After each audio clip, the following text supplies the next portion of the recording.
Terpidana kasus pembunuhan Vina dan Eki menjalani sidang perdana peninjauan kembali di Pengadilan Negeri Kota Cirebon hari ini. Pihak kuasa hukum menyatakan telah menyiapkan sejumlah novum atau bukti baru. Kuasa hukum terpidana kasus Vina, Otto Hasibuan, menyebut sidang PK hari ini akan dijalani 6 terpidana terlebih dahulu, sementara 1 terpidana lainnya yakni Sudirman baru akan menjalani sidang PK pada 25 September mendatang. Namun pihaknya akan meminta kepada hakim untuk menyatukan persidangan agar lebih efisien. Untuk sidang hari ini, pihak kuasa hukum terpidana telah menyiapkan novum atau bukti baru guna meyakinkan hakim jika 7 terpidana ini tidak bersalah dalam kasus Vina Cirebon.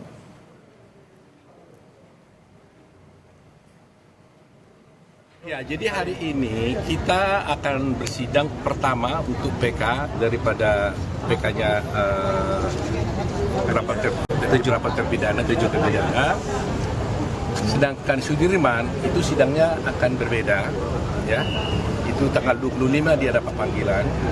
Tetapi kita akan berencana nanti untuk coba meminta kepada majelis, siapa tahu bisa mungkin disatukan perkara itu. Karena apa? Karena saksi, ahli, barang bukti ada yang bersamaan, walaupun ada sedikit yang berbeda, tapi akan lebih efisien apabila disatukan. Memori PPH kita ini poinnya itu banyak sekali, tapi yang utama adalah ada beberapa novum, ya. Ada novum itu adalah bukti-bukti yang baru ditemukan sekarang ini, yang mana kalau tadinya waktu perkara dulu itu ditemukan, maka putusan hakim akan berbeda, yaitu bisa memutuskan dia menjadi bebas atau dilepaskan dari tuntutan. Sebelumnya, saudara, mantan terpidana kasus Vina Cirebon, Saka Tatal, sudah lebih dahulu menjalani sidang peninjauan kembali pada 24 Juli hingga 1 Agustus lalu.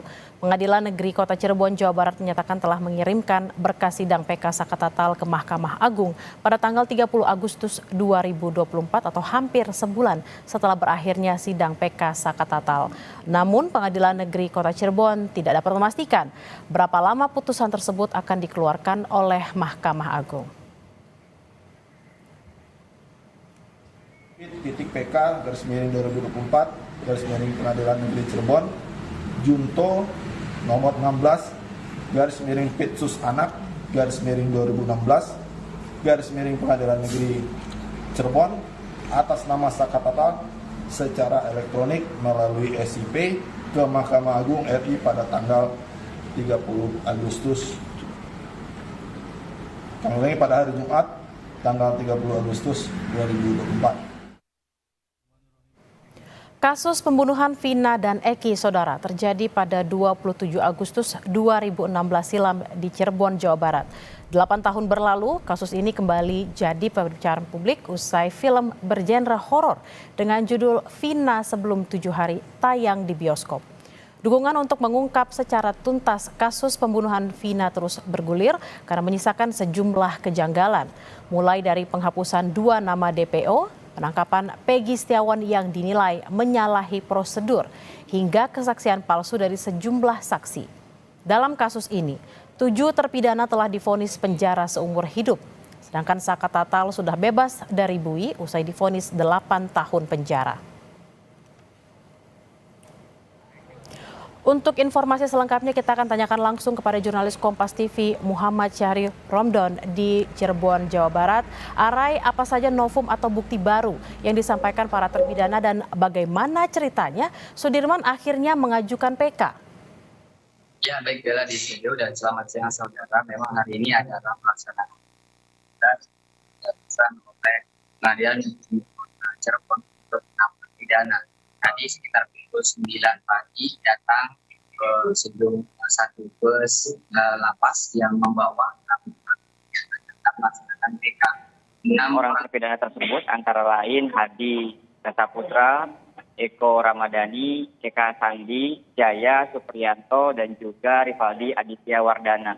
Setelah datang di Pengadilan Negeri Kota Cirebon, kemudian mereka berada atau ditempatkan sementara di ruang tunggu Pengadilan Negeri Kota Cirebon, di ruang tahanan tunggu Kota Cirebon, dan juga didampingi sejumlah pengamanan dari tim lapas.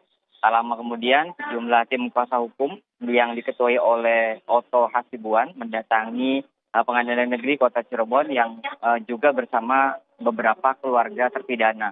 Oto menyampaikan ada beberapa novum yang disiapkan dan diajukan dalam memori PK yang hari ini akan dibacakan oleh tim kuasa hukum, dan salah satunya adalah kesaksian-kesaksian yang dahulu di tahun 2016 tidak pernah dihadirkan dan saat ini dihadirkan untuk memastikan bahwa 6 terpidana ini bukanlah pelaku pembunuhan seperti yang dituduhkan dan diputuskan di persidangan di tahun 2017 lalu.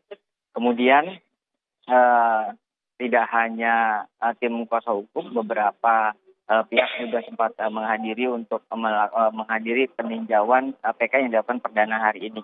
Bella, tadi sempat terjadi sedikit deadlock pada saat majelis hakim mengatakan, menginformasikan bahwa persidangan PK 6 terpidana berlangsung secara tertutup. Namun dari ketua kuasa hukum dari 6 terpidana, yakni Oto Hasibuan, menyampaikan kepada hakim memohon untuk melakukan persidangan PK ini secara terbuka dengan beberapa alasan.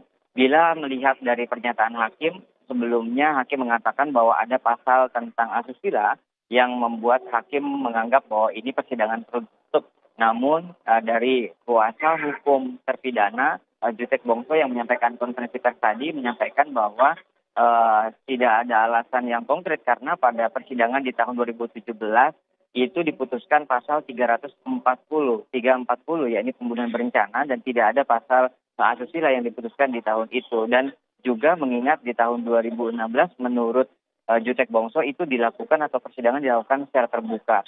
Sempat terjadi skorsing waktu 15 menit dan kemudian baru masuk beberapa waktu lalu, dan hakim akhirnya memutuskan bahwa sidang PK sidang PK 6 terpidana dinyatakan terbuka untuk umum. Bella.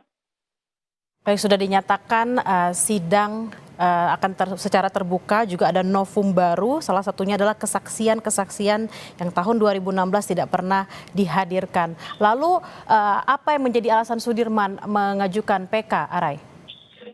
6 terpidana ini memang sudah lebih awal mengajukan peninjauan kembali ke Pengadilan Negeri Kota Cirebon, mengingat mereka lebih dulu dipulangkan dari tiga lapas di Bandung, yakni lapas Jelekong, Banjai, dan juga Rutan Bandung. Kemudian tiba di lapas Kesambi Kota Cirebon dan dapat dihadirkan untuk menghadiri PK ini. Sementara Sudirman sebelumnya mendapatkan kuasa hukum yang selain dari Pradi, sehingga akhirnya Sudirman sendirian yang terlambat untuk mengajukan PK. Nah, kemudian pihak keluarga dan juga utamanya dari kakak Sudirman terus meminta kepada tim kuasa hukumnya untuk agar Sudirman dapat mengajukan PK, dan akhirnya beberapa minggu yang lalu Sudirman mengajukan PK dan diterima oleh Pengadilan Negeri Kota Cirebon dan dijadwalkan akan mulai melakukan persidangan pada sekitar tanggal 24 atau 25 September nanti. Meskipun demikian, tim kuasa hukum dari 6 terpidana juga terus meminta kepada majelis hakim agar menggabungkan Sudirman ke dalam sidang PK 6 terpidana ini, mengingat hampir keseluruhan saksi dan juga ahli itu sama, dan tentunya Sudirman merupakan satu rangkaian dalam satu berkas yang telah diputuskan di tahun 2017 lalu bersama para terpidana yang saat ini sudah melaksanakan PK sidang perdananya. Tentu keputusan majelis hakim apakah akan menggabungkan Sudirman ke dalam PK 7 terpidana ini atau tetap memisahkan, kami masih tetap menunggu dari penjelasan majelis hakim. Mengingat saat ini sudah berlangsung proses persidangan peninjauan kembali yang dimulai pukul 10 WIB tadi. Bella. Kita akan terus nantikan sidang peninjauan kembali dari 7 terpidana kasus pembunuhan Vina dan Eki di Cirebon. Terima kasih Muhammad Syahri Rongdon dari Cirebon, Jawa Barat.